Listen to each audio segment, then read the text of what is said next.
Сәлеметсіңдер ме оқушылар? Қазақ тілі сабағына қош келдіңдер. Бүгінгі сабақтың тақырыбы кәде сый, сувенир. Мақсаты сыйлықтың неден жасалғаны туралы әңгімелеп айтуды үйрену. Научитесь рассказывать о том, из чего сделаны подарки. Жаңа сөздермен таныс болайық. Текемет – это кошма с узорами. Ою-өрнек – орнамент, узор. Қымбат – дорогой, ценный. Кәдесый – сувенир. Мұра – наследие. Сәнді – модный, нарядный, стильный. Экрандағы суретке қарап, екі текеметті салыстыр.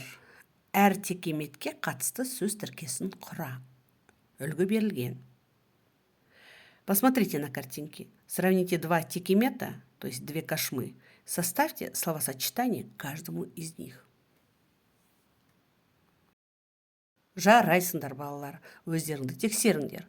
Жүннен жасалған текеметте жануарлар мен адамдардың суреттері бейнеленген. На первом текемете, то есть кошме, сделанного из шерсти, изображены люди и животные. Екінші текемет киізден жасалған текемет. Ол әдемі түрлі ою-өрнекпен кестеленген. Вторая кошма, сделана из войлока, расшита красивыми узорами. Тамаша, балалар. Енді алдымыздағы мәтінді оқиық. Текемет қазақ халқының көнеден келе жатқан қолөнер мұрасы. Текеметті қойдың жүнінен жасайды. Шеберлер оның бетіне түрлі түсті ою-өрнек салады. Текеметтің оюы киімнің оюынан басқаша болады. Бұл оюлар ірі болады және ретпен орналасады. Әр оюдың өз мағынасы бар. Олар тау мен тасты, жасыл жайлауды бейнелейді. Текеметтің ортасына және шетіне арналған ою-өрнектер болады. Текемет денсаулыққа пайдалы. Ол суық өткізбейді. Текеметке жәндіктер жоламайды. Текеметті бұрын кәдесый ретінде де берген. Өйткені ол қымбат бұйым. Қазіргі уақытта да текемет сияқты киізден жасалатын кәдесыйлар өте көп. Мысалы, киізден түрлі қуыршақ, сөмке жасайды, дизайнерлік киімдер тігеді. Мәтінді оқыдық, енді келесі тапсырмамыз. Мәтіннің әр бөлігіне сай тақырып таңда.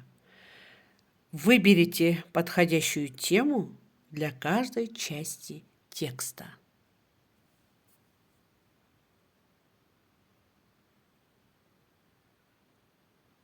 Жарайсыңдар, балалар. Олай болса, өздеріңді тексеріңдер. Молодцы, ребята, проверьте себя.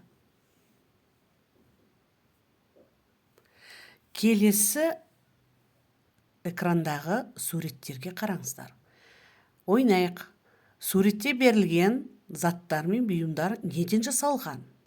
Асықты шиырып тастап, қай суретке түссе, сол сурет туралы әңгімелеп беріңдер. Следующее задание – это задание игра.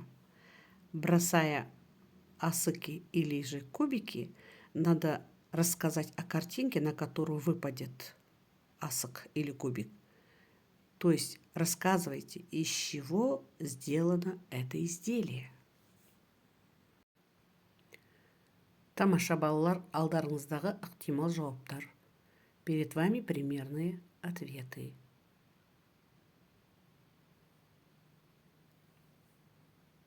Келесі тапсырма.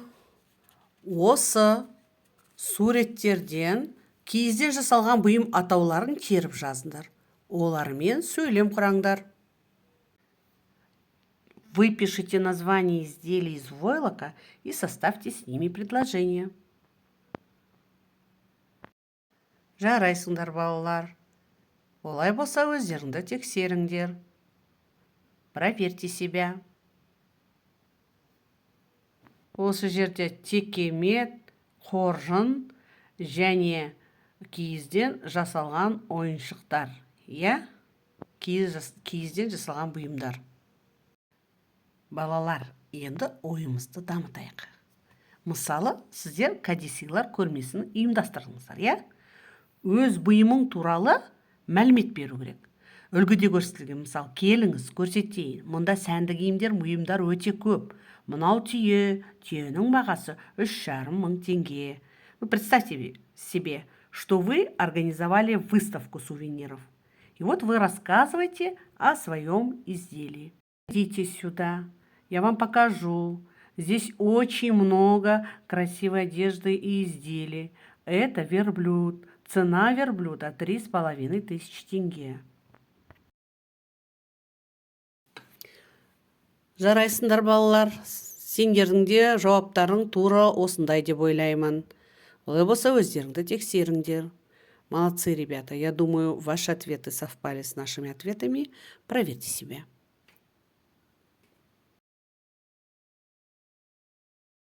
Иә, оқушылар, осымен бүгін сабағымызды аяқталды. Үйге тапсырма, бүгінгі өткен жаңа сөздерді қайталаймыз. Оқушылар, сау болыңдар. Назарларыңа рахмет.